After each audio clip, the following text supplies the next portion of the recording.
Mikee P back in the Money Media YouTube channel. More Derby preps this week, and we got the 100-pointers coming now. And I got Kevin Kilroy, who's one of my favorite analysts, one of my favorite handicappers from Fairgrounds to look at this Louisiana Derby. Kevin, welcome to In the Money YouTube. Mikey, that's nice of you to say, man. Thank you so much. Thank you so much. Always a pleasure to be hanging out with you guys in any shape or form. I got to tell you, I was saying just before, a little bit beat, just getting back from the Virginia Derby and all that sort of stuff, and writing the advances, and I do all the notes writing stuff for Colonial and Fairgrounds, and oh man, I'm getting to my last little stretch here, but it's going to be a big week. I can't wait to get down to New Orleans. Going to get there Tuesday. We got 6 days of racing because we canceled yesterday. So we're adding that in on Tuesday. And as always, the big closing day festivities. So we're going to go out with a bang, and hopefully we're going to get paid, man. Hopefully we can lead the people in the right direction for this Louisiana Derby. Yeah, huge card Saturday, too, at Fairgrounds. There's plenty of graded races, including, it looks like Sierra Leone, the champion, is back showing us up at Fairgrounds. Yeah, what do you think about that? I mean, you got to think that he's the single in there for most tickets. So if you want to get bold and get away from him, that could be pretty valuable.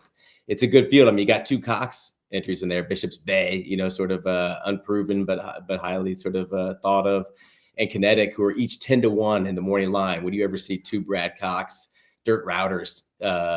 Any of them, one of them being 10-1, but both of them 10-1. So it's a good field. You got Touch Upon a Star Lawbred in there, who's quite talented, who finished second in the Classic last year. Hall of Fame, but basically the same connections, 4-year-old gun runner. A lot of similarities there. He'll be trying his hand against Sierra Leone, but it's going to be it's going to be a big day. I'm very excited that he'll come back and join us because he looked great in the Risen Star last year. Well, $1 million Louisiana Derby comes up. It's the last race, 12th race, Fairgrounds on Saturday. Mile and 3/16, so the longest of the Derby preps. And it's the Fairgrounds has obviously produced plenty of live Derby horses in its history, for sure. And last year, no exception whatsoever. Big field, 10 horses. Let's jump into them. We're going to look at each of the horses real quick, and we're going to give some of our opinions towards the end here. Number 1 is John Hancock, Kevin. This horse undefeated for Brad Cox, 2 for 2, was able to win that Sam Davis. And Owen Almighty came out of that race to win the Tampa Derby. Plenty of speed. Pratt sticks here, and he's always looking for a live Derby mount. This horse should get the front and control the race, and that typically can play well in these Louisiana Derbies. Yeah, it can't, right? We're going 1 mile and 3/16, so this is a big distance test. And we have the long stretch, but forward and inside tends to be, especially on the big days, especially on the big days this meet. I think that's something we'll come back to with a few of these other ones. But it tends to be a good spot to be. This is one that I got to admit. So we just saw Rapture coming from Cox's barn. The other entry who stayed in the Virginia Derby, who was just flat as can be. Who really didn't show any development and ran a very poor 6th in that Virginia Derby. And these two have been working together. I mean, John Hancock, the stories I'm hearing, has outworked Rapture and basically earned this spot. I think it was that March 1st work over a stablemate. So supposedly he's doing better, but better than Rapture is a different equation than it was before Saturday's race. So he's got speed. There's some other in here, specifically Yinzer being in here, that's going to compromise his ability just to get a clear, easy lead. I don't know what to do with him. I mean, a 6 and a 5 on Thorograph in his first 2 starts. I think he surprised the barn in terms of being that game against Owen Almighty. But that definitely flatters him. He fought him off really hard on the inside. You got to think that he's going to be a short price. Obviously, 3-1 in the morning line. I think we got to try to beat John Hancock. I think we just got to try. Now, who with? That's the big question. What do you think about this guy? I think he's solid. I do think that he's coming into the race okay. You did mention not on the work tab this weekend, so that is a little concerning, certainly for this one. I do think he'll be in front. He has the right connections. I do think he has toughness to him, which I like. I like for horses that want to fight for it. So he is interesting in that respect. If he's by himself, I like him much better than if he gets pressed around the racetrack, because a lot of these horses are sort of one punch types. So if maybe Caldera goes with him, I don't know what Bilt's going to do in the race. So I think a lot of it is trip dependent for him. If he gets the right trip, I think he can be right there. If he gets pressed early, I'm not sure that he can handle it going forward. So it's going to be interesting. He's a little trip dependent. I said the same thing with Owen Almighty in the Tampa Derby. It's like, if he can be by himself, he can win the race. So that's sort of my thought with him. Yeah, I mean, and I think distance is a question for me in terms of the pedigree. Looking at the bottom side of things, Speech put some good runs together, but maybe was a little bit more dangerous at shorter distances. The Dam seems to be more of a sprinter. So yeah, I mean, but Cox's horses, they show up fit. They don't stop coming. They can get the distance. That's for sure. We see that all the time. Number 2 is Chunk of Gold. Big fan of this one. Ethan West, Jareth, Loveberry here. Second in the Risen Star. I like this maiden win at Turfway. I like the second out, the Unitas race. If you watch, that horse had a trouble trip in there. I think he did have some trouble in the Risen Star also. Did get stopped there, at the top of the stretch. Ended up jigging. Now, he was beaten almost 10 lengths there by Magnitude. But I feel like that this horse wants the distance. He's up and coming. He'd be a great story. Very much rooting for him. What's your thoughts? Yeah, it would be a great story. I mean, Ethan West, a young trainer who's got a Derby prospect. He'd be great for the game. He's a charming guy, definitely a really strong horseman, and Chunk of Gold would be interesting. I mean, he's a big late kicker. That day in the Risen Star, the rail was the place to be. I mean, we saw it. I mean, there's two things about that card. One, the rail was gold. Two, it was a fast track, producing times, and a lot of the speed figures that we're seeing come out of it could be inflated. So you can definitely build an opinion by being against not only the performances but also the sort of figures that we see coming out of it. Now, American Promise exited that race. He finished 5th in the Risen Star, and he looked good, winning the Virginia Derby. So that flatters him. That flatters him. But I think he rode that rail. He did overcome trouble, which was good to see. He is scopy. He's big. I don't think distance is going to be a problem for him at all. And Mike, sometimes with these preps, it's not necessarily about being the best horse or the fastest horse, but the one that just can really keep on finding more, when the race gets deep into it. So I don't want to toss Chunk of Gold from my exotics trifecta. Maybe I put him 3rd at the highest, but I think that he was benefited by that rail and his greenness. It's something that he could be maturing in between races and getting over it, but he's definitely showed it in his first 3 races. So it's hard to love, hard to put money behind a green horse, but that was a nice second. That was cool to see. And I think the draw should be good for him to settle and be able to, save ground and find his path, so the pace could heat up for him too. So I'm against him on the win end, but I want to use him underneath is my first sort of thoughts about Chunk of Gold. He's one that has some points too, so they don't necessarily have to win this race. I know they're trying, and they obviously want to. The purse structure's there, but if he finishes a good 3rd or 4th, he's going to be in that gate in Kentucky. So, and that would be very important, I think, for the connections. He's a come from behind type, so I don't know. I'm not sure they're going to empty the tank here either, but I do like him, and I think that he has a puncher's chance in this race, and he's going to be a price again. So that's something worth considering. And that's a good point to make. I mean, you've got to be sort of thinking strategically as a bettor, because the owners are, right? The connections are. They want to get to the Kentucky Derby. I mean, some horses, this is their Derby. These preps are the races they're trying to win, and the rest of it's just, just for show, pomp, and circumstance to get there. But if they're trying to get there, they're trying to develop their horse with a lightly raced runner like this, then you don't necessarily need to get the win. And if you can get those points, you can get that spot. So that's something that I think you got to keep in mind when you're building your tickets. Number 3, Tiztastic and Steve Asmussen. You get Rosario here now. This horse just keeps showing up in these stakes races. 2nd in the Street Sense to Sovereignty. Nice race. Was against it in the Kentucky Jockey Club. thought raced okay in the Southwest. The Rebel wasn't quite as good. Now, outside post in that spot. This horse is a stone cold grinder. Now he goes from Oaklawn and shows up here for Asmussen. I think he's sort of a fringe player, but another one that can maybe grind away and get a check. Yeah. You got to be a little discouraged to see Jose Ortiz go to Built, but that does seem like that's been the plan for a while. I mean, Jose was basically after Built ran in the Lecomte, I was hearing that Jose was working Built and going to get up on him for the Louisiana Derby. Then they ran on the Risen Star, and Jose was who'd he ride in that? Oh, he's supposed to ride that horse that scratched, right? No, Jonathan's Way, right? He's going to ride Jonathan's Way.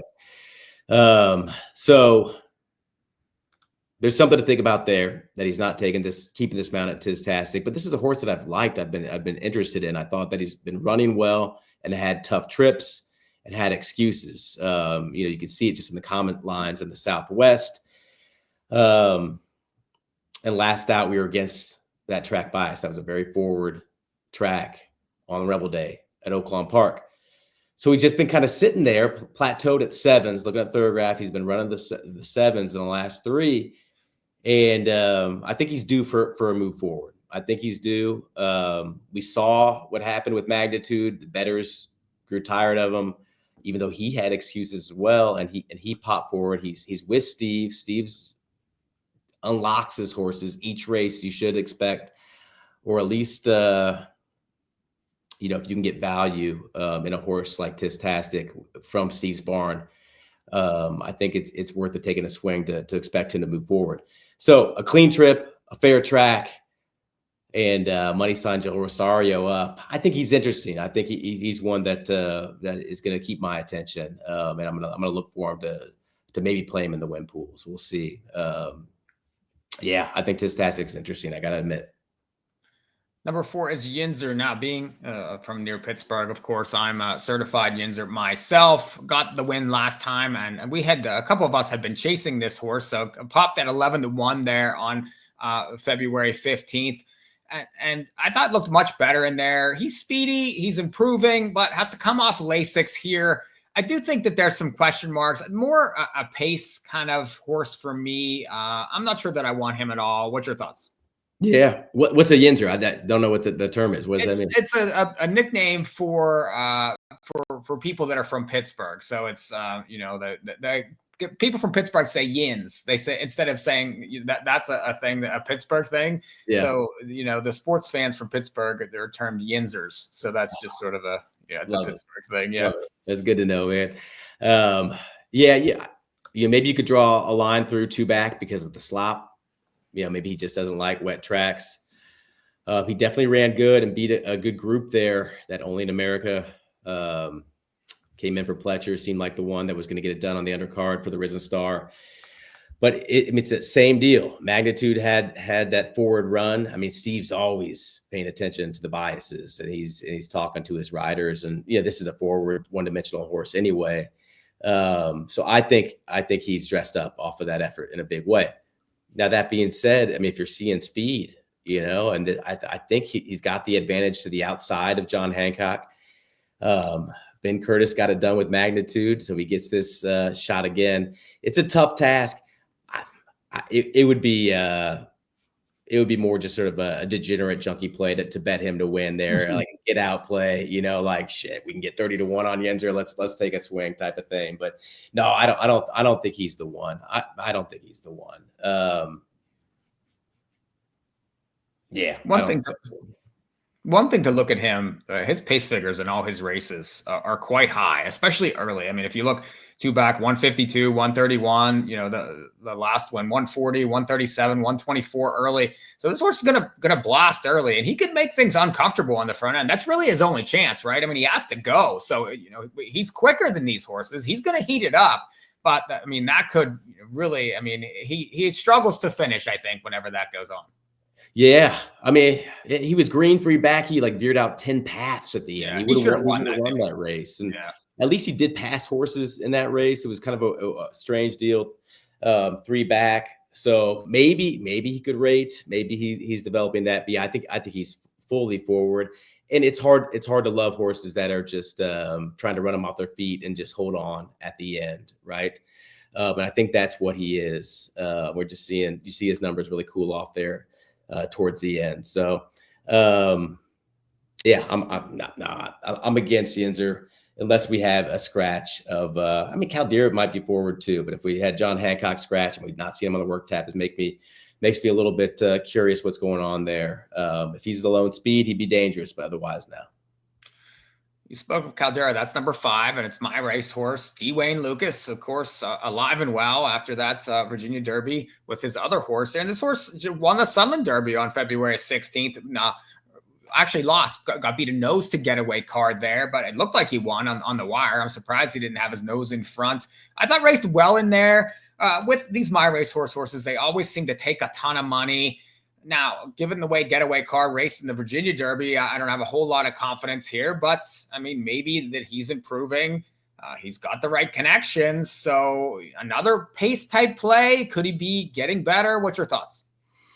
I've got to get my eye on his works. He's been firing bullets at Oaklawn and see what I'm seeing. Seems like there's been some hype around him. Definitely looking at the Derby future, like he's getting bet hard, but you got to think that's just the same as race day. It's the my racehorse ownership group betting him. So getaway car was just ragged. I mean, he didn't look very good at all. I mean, he could have been, he didn't look good in his works coming into the Virginia Derby. He didn't look good in the Derby. And he came back on this horse. I think Caldera had it, and he got a little bit lost, and he let that one come back. I mean, getaway car's a little thing too. I mean, it wasn't impressive to see him come back on him. So I was against American Promise. Now I've got that sort of like defensive, coaches, when that barn goes forward and when they're firing, you want to watch out. They tend to fire as a bunch. And so it does make me just think twice about completely fading Caldera. And of course, Tyler Gaffalione taking the call. That's interesting, right? That's interesting. But he's going to be there for others. So he'll be there riding Spirit of St. Louis in the Muniz, right? Who he rode in the Pacific World Cup, the Pegasus World Cup turf. So maybe he's just picking up this one, and he's not necessarily here to ride Caldera. I mean, my first sort of thoughts about this one is no. Let me just look real quick here. I've got the Thorograph. I'm interested to see what he's been running. I'm not sure if you're a Thorograph user, but he just ran it. They gave him a 3. Gave him a 3 for the Sunland Derby. So I mean, that's huge. That's huge, right? That's huge. As a 2-year-old, he ran a 14 and 12. I like to think about sort of how they established themselves, in that first year. Did they show talent? He really didn't. So 14, 12, 8, 3 makes me think coming back pretty quick. He's going to bounce. He's going to go to the South Pole. So let's fade Caldera is where I'm at right now. Well, these videos for these Triple Crown preps are brought to you by TwinSpires.com. And this is the TwinSpires.com Louisiana Derby. So go to the tournament tab on TwinSpires, check out some of these contests, and they are hot and heavy now. And there's a huge contest for Louisiana Derby Day on March 22nd, $800 buy-in. It's Louisiana Derby and Jeff Ruby Stakes KDBC qualifier. If you can get in there and get in one of those top spots, you can qualify for that Kentucky Derby betting challenge, which has fantastic prizes. You have Derby tickets in there. There's a $250,000 prize pool. So get in on TwinSpires, check out the tournament tab, and get in on some of these contests. It makes me think, as you bring up Turfway, as we got those 2 cards, big cards going the same day, there will be that Bayou Bluegrass pick 5. That I think this will be the 3rd year that we've done it, where they go back and forth. So we'll have the New Orleans Classic, we'll have the Bourbonnette, have the Fairgrounds Oaks, have the Jeff Ruby, and have the Louisiana Derby. Between those 2 tracks, the Synth and the Fairgrounds main track, you'll be able to string up some opinions and take a swing in that pool. So it could be a good way to find some value.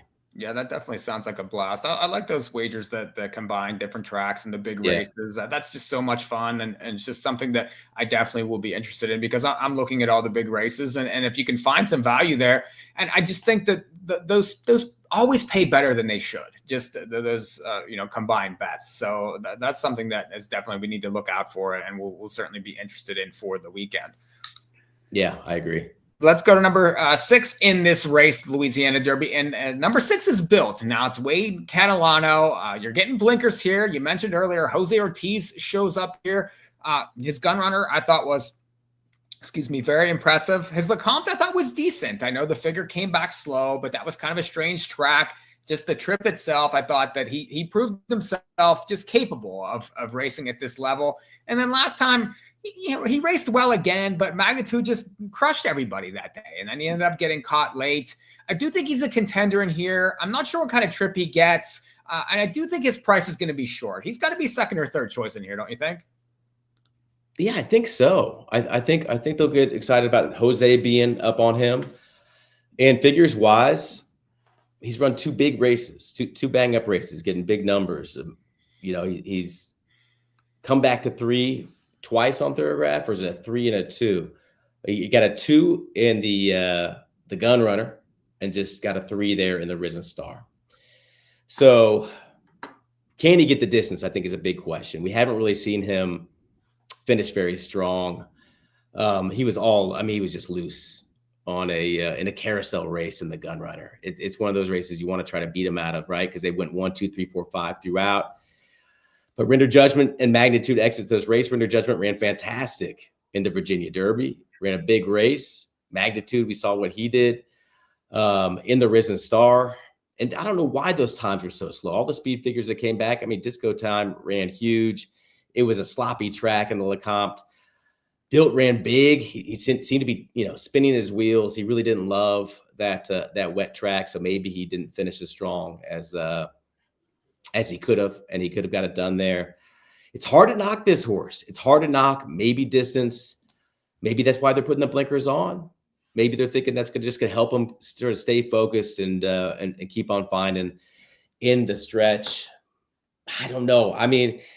It would be awesome. I'd love to see Catman get it done in here. I think he's going to be an underlay, though. I think he's going to be an underlay. So, if he did get to that sort of 6-1 or more area, I don't see it's going to happen.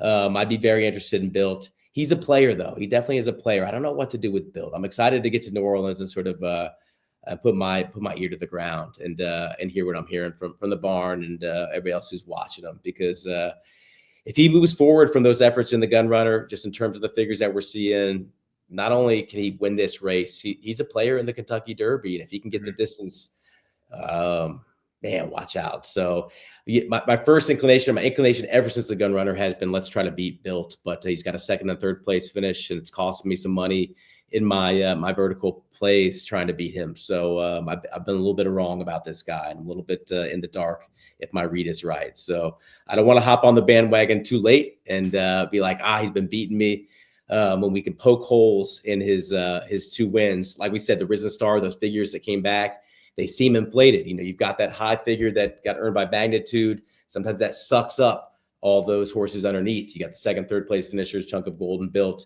or maybe sitting on a false figure there if you're looking at stuff that you don't make yourself. So,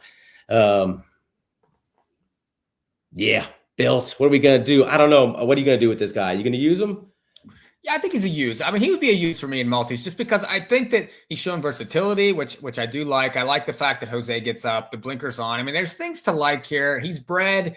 He's proven too. He has less questions, I think, than some of the others. So he's one that I think is going to be right there on the wire. Like you said, it's just a matter of him getting the distance. So that would be the only question for me. Yeah. And that's, he's going to, like I said, he's going to be underlaid, but he's not going to be so underlaid in multis that you're not going to want to have him. That would be my thought.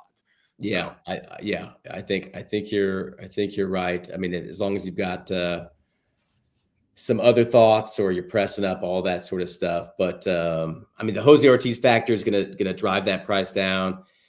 Catalano, I think the market is always sort of not sure what to do with him. It's not like some of these trainers where they just bet him. It's not like Safi Joseph where the market's just gonna pound him. So you might get enough meat on that bone that it makes it worth for a use. But if you wanted to fade him, I think this next guy might be one that you want to use. That's for sure. Well, you mentioned the next horse, and it's the 7 in the race. Vassimo, it's Pletcher, it's Irad. Another one coming out of that Risen Star. Ended up 4th in there. He did make a run late to end up 4th. You get blinkers here. Now, he beat, he was disqualified from purse money beating Rapture back at Gulfstream on December the 14th, but he did finish 1st in that spot, went to Tampa and galloped in an allowance race there. I thought his Risen Star was fair. He looked like he had a chance to win, well, maybe not win, but to run better at the top of the stretch there. He did look like he had something, and then he just kind of flattened out like everybody else in the wake of Magnitude. I don't know. He's a fade for me. I'm not all that interested in him. He's one of these horses that need to prove it for me. And it was such an uneven ride last time. It was so weird. He was in a great spot. Setting up right behind them to get that sort of first run on the closers and really make things uncomfortable late for Magnitude. And I don't know if it was Irad or the horse, but he basically kind of stopped in that far turn. And then he tipped out with a huge run, a big ass from Irad. Irad gave him 6 down the stretch, and he was game to get that 4th. He wasn't close to built, but that was a big late run. Was it a light bulb moment? Was it a case where the jock thought he had nothing, but he misread his horse? And he did it in the deep part of the track. I mean, the rail was good. I mean, he was coming down, the outside. So I think he'll move forward off that race. I think he's a big time contender in here. I think the fact that Irad stays with him is going to come back to ride this one. Is interesting. Pletcher blinkers on and a stake I don't love. I don't love. He doesn't have good numbers with it, but maybe that's what he's thinking, is that he got a little bit sort of distracted in the race last time, and the blinkers just going to keep him focused. Because if he was able to run an even race last time, he would have. I think he would have gotten second. I think he would have got second for sure. I don't think he would have caught Magnitude. Nobody was getting him that day. So I like Vassimo. I think he's dangerous. And Pletcher, he gets it done in this race. What's his price? What's his price, though? That's it. Let's look here. What's he going to be, or what's he on the morning? What's he going to be? That's my thought. What's he going to be? I think he'll be. I think he will be. I think it's either him or Built for that 4th choice. I think Hancock will be the favorite, assuming all is right in the world with him. Second choice will be, man, the second choice horse is hard to figure out, right? Could be Lukas. I could see that horse taking a lot of money in the race. I certainly could. Yeah, he'll take a ton with the My Race horse, but maybe it won't be in all the pools, right? So it'll be sort of a 3-legged second choice. It depends on which sort of pool. I mean, do My Race horse, do they bet every pool? We got to get some data on that. I mean, they do bet a lot. they bet a lot. I love them. I mean, which I love. I hate when people knock them. I mean, these guys are getting into the sport. They're betting it. That's what we want. That's what we love. Stop knocking My Race horse. That's my little soapbox. Hypnus is going to get bet. He's been working fantastic. All the talk is there. He looked great. He had excuses. Big gallop out in the Rebel. Yeah, Vassimo could kind of flirt. He could be that 3rd choice, and they might make him the 2nd choice. That would be no good, right? That would be no good. The next two I'm going to take together here. So the 8 is Furio, the 9 instant replay. They come out of the same race on February 17th there. It was a 1X here at Fairgrounds. And Furio basically was on the front, had things. I mean, it was quick, but he had it by himself. And then the 16th pole came, and he decided that he was pretty much all done. An instant replay was shot out of a cannon from the back of the pack. I thought visually very impressive there. Now, he added Lasix in that spot. I don't really want Furio out of that race. I'm curious to get your take on instant replay, because I do think he'll take money coming off that effort. But I'm sort of against this one also. Just the Brad Cox, the no Lasix. But he was visually impressive last time, and maybe he's growing up from 2 to 3. Yeah, that was a big run. I mean, that was another day. It was a forward track. It was a forward track. That mid-February main track was forward. Also the turf with the rails all the way down. If you're compiling notes about the track, so it was a forward track. Furio was his first time stretching out. Obviously the talent was there with that one. I mean, he was outworking Money Supply, whatever you think of Money Supply, but definitely a stronger, older router and Sharps barn in the AMs. And I thought he stretched out very well. I can see why they're taking a swing in this spot. I thought that was a big run from instant replay. I thought it was very huge. I was surprised not to see him in the Derby future pool. We might be too late to, you'd be too late to make a play on that. But I think he's legit. I thought that was, against the bias. I think there is pace in here. Second start as a 3-year-old. Don't sleep on instant replay. I'd take him over John Hancock. Now, does the no Lasix bother you at all? I realize he's raced without Lasix and won in the past, but certainly did improve the figure with the Lasix on. Does that give you pause at all? Is that something you even consider? I forget who did the study, but somebody dug into it and just sort of, I don't know if it was Marshall Graham or who it was, and put the details up publicly about sort of like trainers, Lasix on, Lasix off, how much of a difference it made. And Brad Cox's barn, you don't see any variance. You don't see anything significant in between the Lasix on, Lasix off. So no, okay. It doesn't. I think he can get the distance, and I'm gonna assume he's all good. And yeah, the Lasix stories we tell ourselves sometimes it's so helpful, sometimes it leads us astray. It's so hard to know. It can be such a guessing game, Well, you mentioned Hypnus earlier, and that's number 10 in this race. Certainly, I thought a really nice win there. First out, January 18th. Beat Yinzer in that spot. Came from off the pace. Looked very good doing it. Popped an 85 buyer there, and then went straight to the Rebel. Took some buzz in there. Was a wise guy horse. Didn't have the easiest trip. However, and like you mentioned, a forward racetrack, I do think that he's going to be very wise guyish in this race. It's McPeek, it's Hernandez. There's been a lot of buzz around this horse. I don't know. I do think that from this post and his style, he's going to have to pass them all. Very difficult to do in this race with that style. So he's not for me. What's your thoughts? I think he's got an excuse. I think he's got two excuses last race. Now, I don't think we're going to get the price that I want when I've got excuses, right? When I've got excuses, I want to get a price. But I think he had traffic, and I think he was against a forward track. Big gallop out. He was with the top horses coming out, into that first turn. This is the one that McPeek, he thought he'd win on debut, and he did it, going 2 turns. Now that was on a sloppy track, so you kind of got that in the back of your head. But he beat Cromwell, who's a highly regarded Shri DeVoe, 3-year-old Doroteo for Camejo, Triple Crown nominated. He's loved him, and he's got talent. He didn't step forward well on that Rebel undercard. So he beat a good group on debut. He's got excuses second out. This is the one. I mean, McPeek, you'll see it in the piece I put out this week. You'll see hear McPeek saying, like, if I've got one who could get back and win the Kentucky Derby, it's Hypnus. So he's gonna have that. That buzz about him. That wise guy. Money's gonna go towards him. I think the talent's there. I think he should move forward. Yeah, I think the price might be a little bit too short to want to bet him to win, but I'll use Hypnus in my pick 5 for sure. Well, it sounds like to me that you're definitely big Hypnus.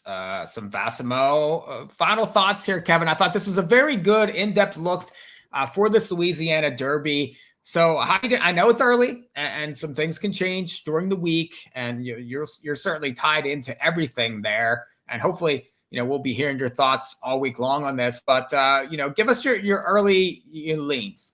Yeah, I like a lot of these outside horses, which is fine. They start so early in our long stretch. They'll be able to get position.